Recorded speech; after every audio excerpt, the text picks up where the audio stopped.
Okay, so we're still in Book 1. We've just been talking about how King Aeolus um, calms the winds that he has kept prisoner in his mountain. We're going to talk about them a little bit more. Ni faciat, or line 58. Ni faciat. Ni is short for nisi, and nisi, this is a really common abbreviation for nisi. Nisi just means non-si. Si means if, so nisi means if not.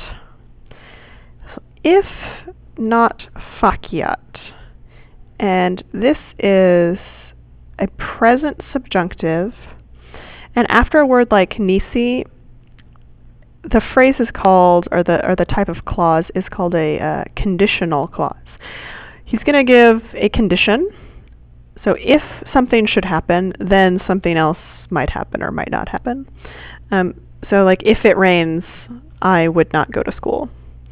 And this type with a present subjunctive is called contrary to fact, which is just what it sounds like. It means this isn't what happens.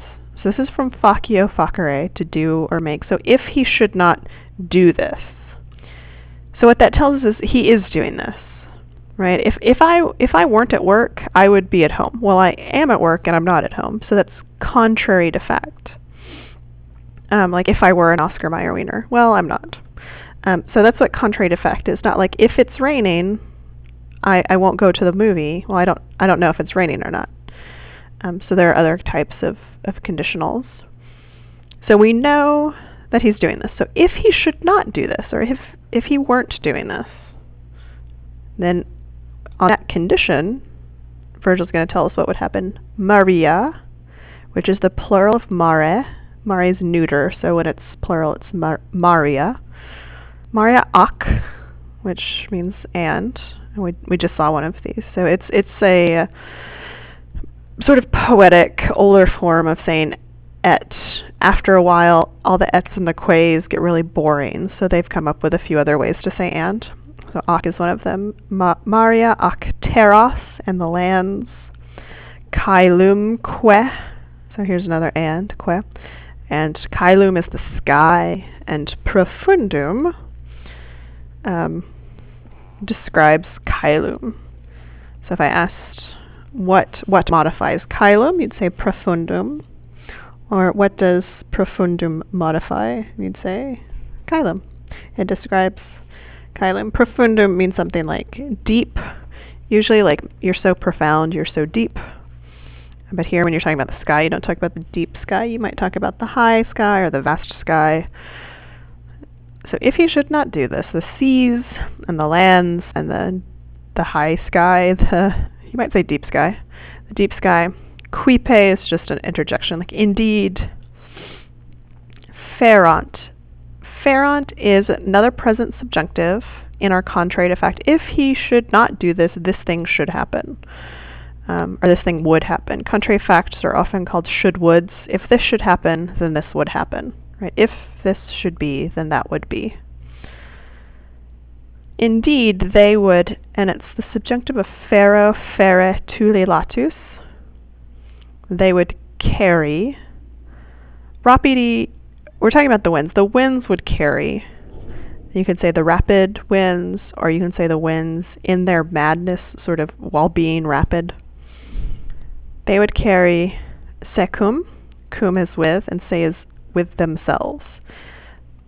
So what's the thing that they're carrying? Well, Maria and Terras and Caelum profund are all accusatives. If he should not do this, the winds in their madness, or the rapid winds, indeed would carry the seas and the lands and the deep sky with themselves. Right? They would blow everything away. Verantque, and they would verant, which means to sweep, per auras. Per auras is like through the airs. It's the idea if they would sweep all of these things through the airs, through the winds. So let's talk about present subjunctives really quick. So if I can grab a piece of paper. Present subjunctives, just to remind you, it depends on present subjunctive. It really depends on the vowel. Subjunctive. So for words that are first conjugation, so we have sto, stare, usually you would see the word stat, right? She stands. The vowel that is usually there before the personal ending, the T, is just going to change. So it would be stet. If you have second conjugation like habeo, habere, the long E, you would normally see that E stick around habet.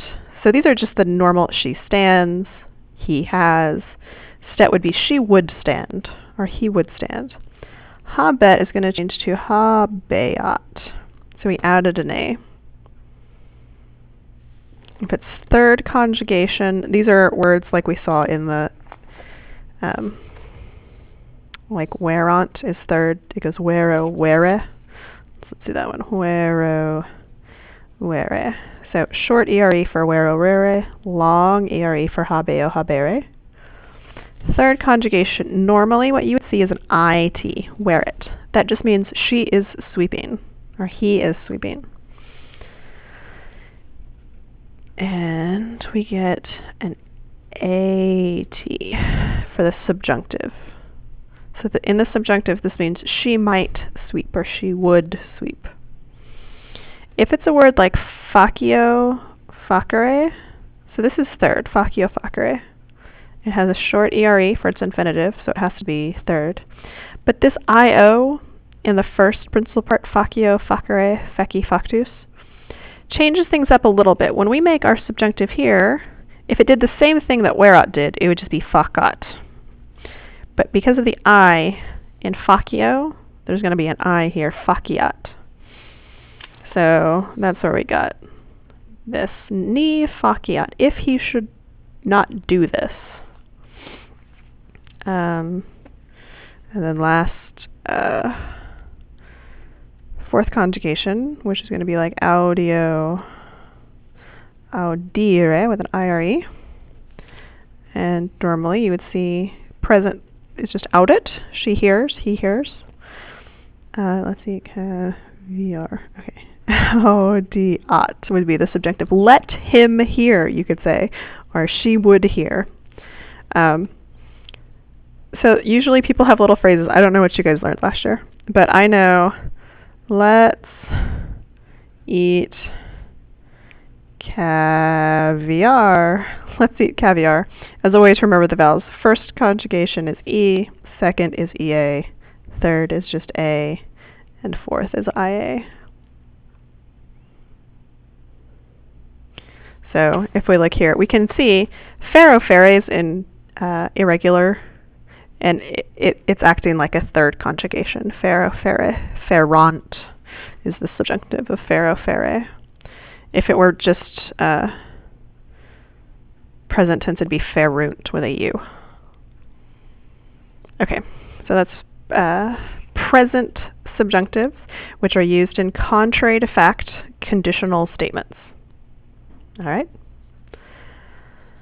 Okay. Sed pater omnipotens speluncis abdidit atris. But, this is pretty easy. It says, but Father, all-powerful, speluncis is ablative, place where? No, that's not right. Sorry. Let me check the book. No, it's an ablative place where. I was right. Ablative place where. In a cave, what kind of cave? Atris and speluncis go together. Atris modifies speluncis. Say atris means dark or black. In a black cave, abdidit, which is he put them away. He put them away in a dark cave. And actually these are plural ablatives, so in dark caves is what you would say. So if Aeolus weren't there keeping the winds, they'd just blow everything away. Life would not be possible. but all-powerful Father, and that means Jupiter is who we're talking about. Jupiter is the one who assigned Aeolus to his job. So he knew that this would happen. So he put them away in dark caves. Spelunkies is like a spelunker, is a person who goes cave diving. And obdurate, it's like abdicate. If you abdicate, you sort of give something up. Hoc metuens. This metuens. We've seen a lot of these metuens. Present active participle. It describes the thing that's nominative, so it goes back up to pater. The Father, all-powerful, the all-powerful Father, fearing this, which is the thing that was in line 58 and 59, that the winds would sweep everything away. Fearing this, molemque et montis in super altos. Molemque, so we take our que first, and a molus is a huge mound. And we saw it in line 33. Let me show you in the book. There it is. In line 33. Such a great, we said, burden or difficulty. Such a great difficulty it was to found the Roman people. So it's that same word. It's a big pile of something. It's just a big mass.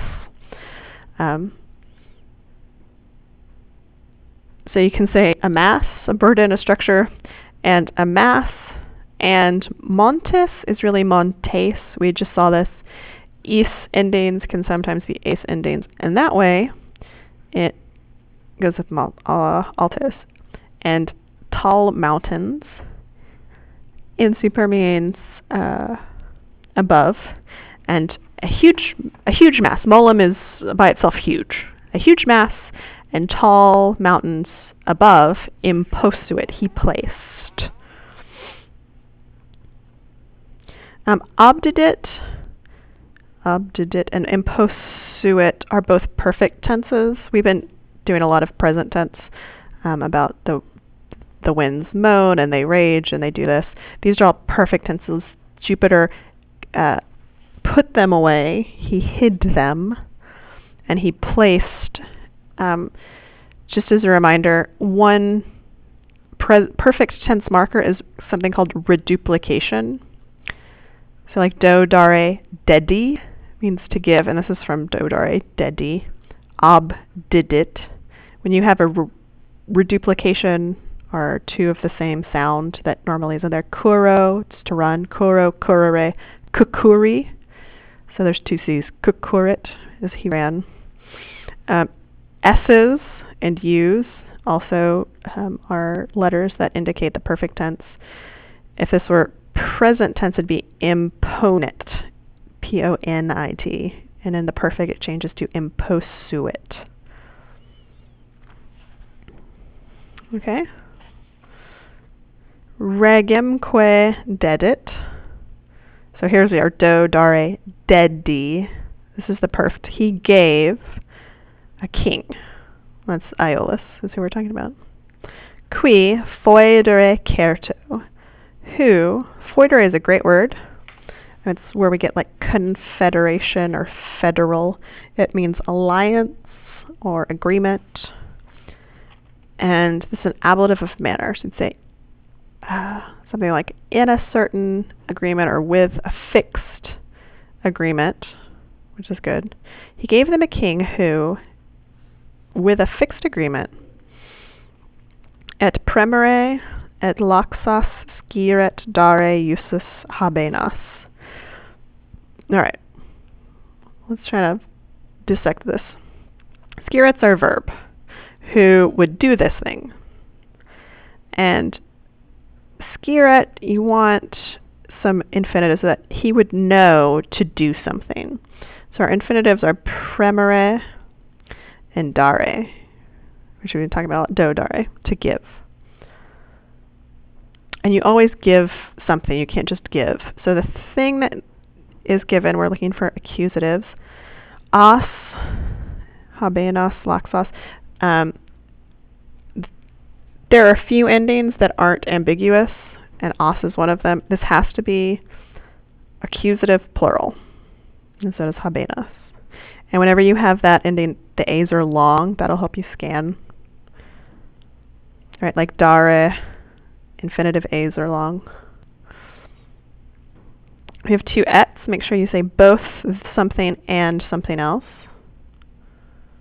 And usus is the fourth principal part of eubeo, eubere, usus, to order. So it means having been ordered. Who, in a fixed agreement, and this is an imperfect subjunctive. Skire means to know, so skiret is imperfect subjunctive. Who would know both to premere means to press. We saw it just earlier. To control. He would know both to control and to give. And then laxos habenas. A habena is a rein, like for a horse.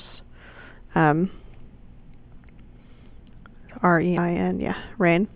So you know to control, like to press, or to give lax rein. So to both let loose and to hold back. And usus describes him having been ordered. He would know, having been ordered, both to give, or to press, or to give lax rein. So usus goes back, we would have to say like to qui, or to an understood subject, Aeolus, which isn't stated.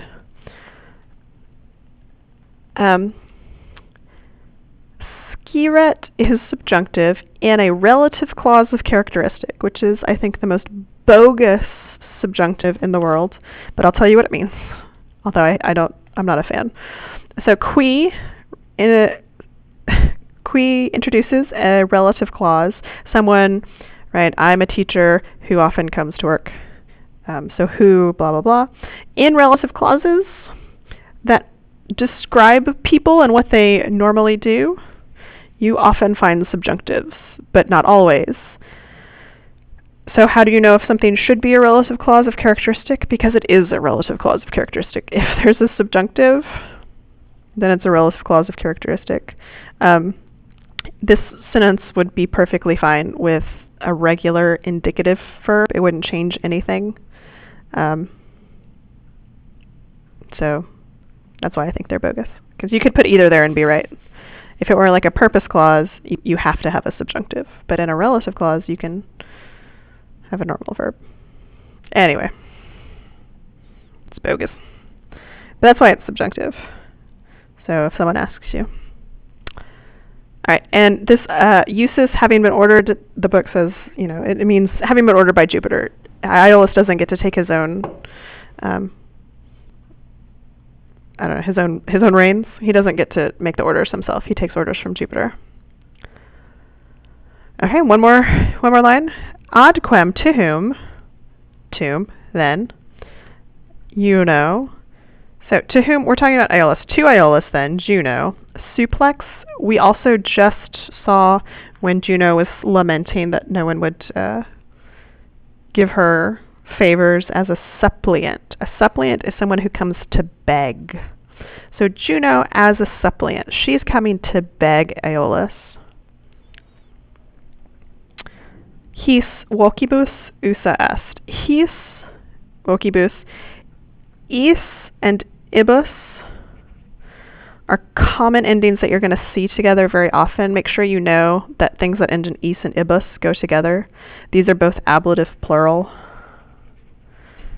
Just as a little reminder, sometimes endings look the same, sometimes they don't. Is and ibus are the same ending for different declensions. So his vocibus go together. Usa est, to use something in Latin, always takes an ablative. You make use of something, kind of. You can't get the ablative sense in English. But if I said I use a pen, pen would be ablative in Latin.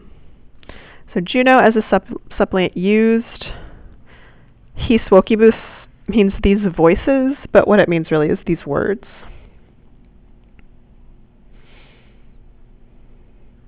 And she's going to beg him, basically, for the use of the winds to make Aeneas's life miserable because she hates them so much. I want to tell you, usa est, how nice is it to get that verb, est? Utor, uti, usus, sorry I keep writing it wrong, usus, is the verb to use. So it's deponent. You can see it only has 3 principal parts. They're all passive, so it has to be deponent. That's why it's she used and not she was used. Remember that you can take the perfect passive participle, which is normally the 4th principal part, and this means having been used. And if you add an est, right, it makes it the real verb. So usus is the 4th principal part, means having been ordered. There's no est, but if we said usus est, it means he was ordered. So if you add an est, it becomes a verb. But if there's no est, it's just an adjective. So here we have a real verb with a real est, which is nice. She used these words. What can I tell you about rhetorical devices? Molem, metuens molem et montibus. This is a nice alliteration. I don't think I have anything else, so there you go.